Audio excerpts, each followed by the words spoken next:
Today we're problem solving how to avoid putting down the guitar for weeks or even months or even years at a time.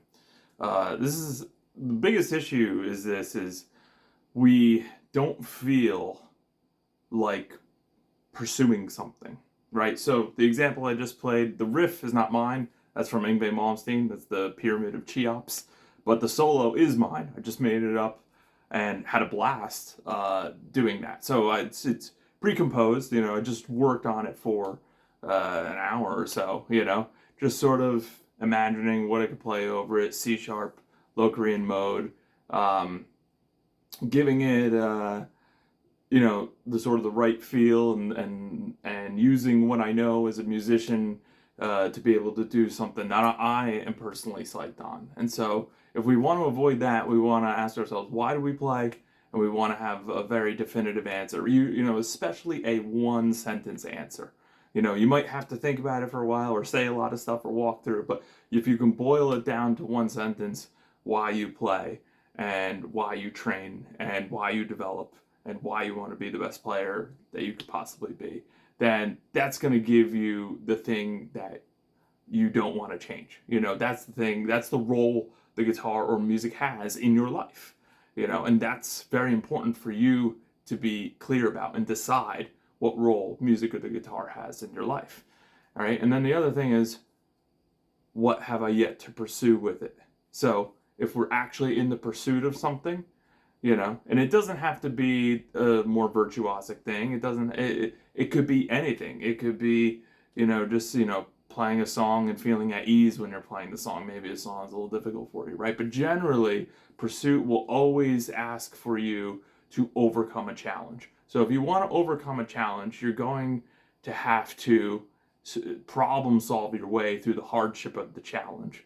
And whether we feel like it or not, regardless of what's happening in our life, pursuing challenge and reward is a way that we can always prove to ourselves that we can control our feelings about what we feel good about, right? Life happens, things hurt us, happens all the time, and it's going to continue to happen, right?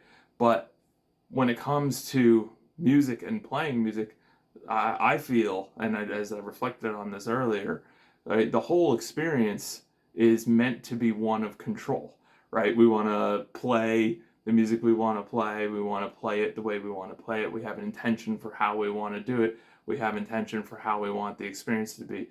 What we're attempting to do by playing, learning, training the musical instrument is to put it into a situation where it is under our realm of control, and it's something that we can enjoy in the way that we want to, whether it's improvisation or just having any amount of decisions about the experience allows us to understand sort of what control we want to exhibit over the experience, right? So if we're putting down the guitar for weeks or months, we're just not wanting to pursue something, and that's okay. Something my business coach taught me many years ago is you gotta feel what you need to feel for as long as you need to feel it, and then move on.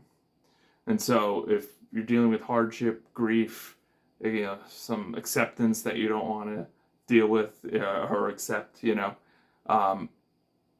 I've found personally, the more I allow myself to be in that environment and go through that emotion very intensely, the sooner I'm ready to move on, and honestly, the better I feel. But that's some of the hardship, right? And then, approaching the guitar, right? Let me just sort of be very meta about it, right?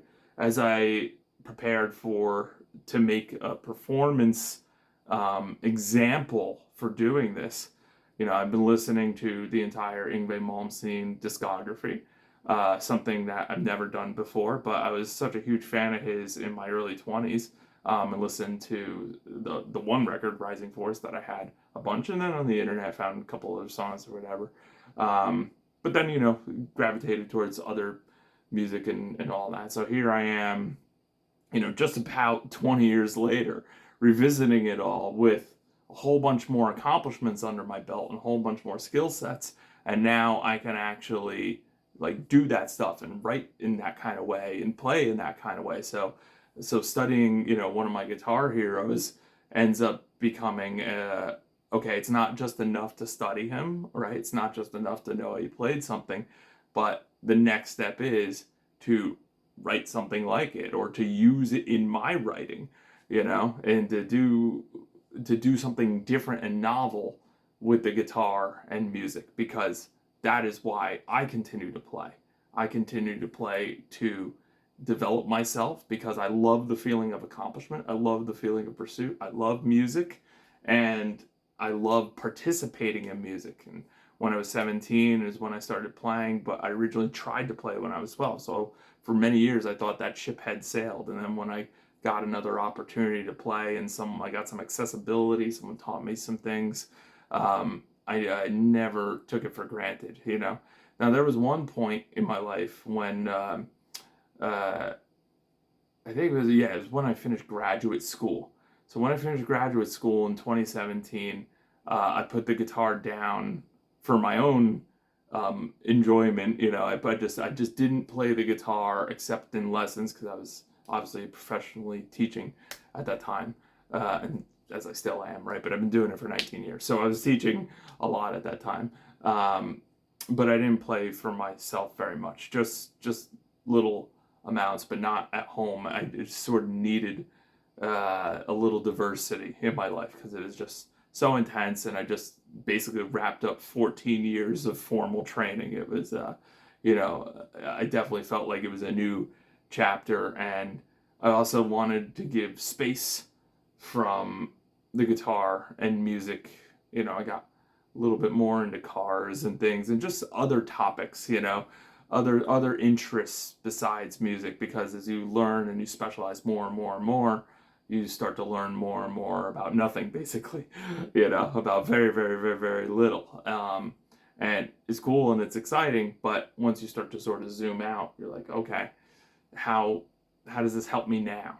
So giving a little bit of space for some macro perspective to allow yourself to zoom out can really help you understand why you want to come back to it. If you feel like, I wish I could get back into playing, but it's hard for me. Well, that's because you've had too many negative, or I should say we've had, right? This happens to all of us. We've had too many negative experiences. It's sort of in too much succession, right? Happens sort of one after another, right? So what we need to do is we need to have a different experience where we have positive experiences, positive associations with the guitar, and then we're very hyped to play it. So even making these videos, it's making me a lot closer to the electric guitar than I've been in many, many, many years, and that's very exciting. So as I talked about, doing the Yngwie deep dive and then playing some of the stuff and then writing in that style and then incorporating that style into my own playing, that's very exciting to me. That's very new. That's very novel. And that's how you avoid putting down the guitar for weeks, months, or even years at a time. So hope everybody's mentally healthy. Hope everybody's, happy, playing well, progressing. If you're not, and you would like my help with that, then please feel free to send me a message. If you haven't had the accomplishments that you've wanted to have, especially recently, if every time you pick up the guitar to get better, you don't feel like you get better, you don't feel like you're building anything, please feel free to send me a message. That's what I specialize in helping people in. So thank you. Have a great night.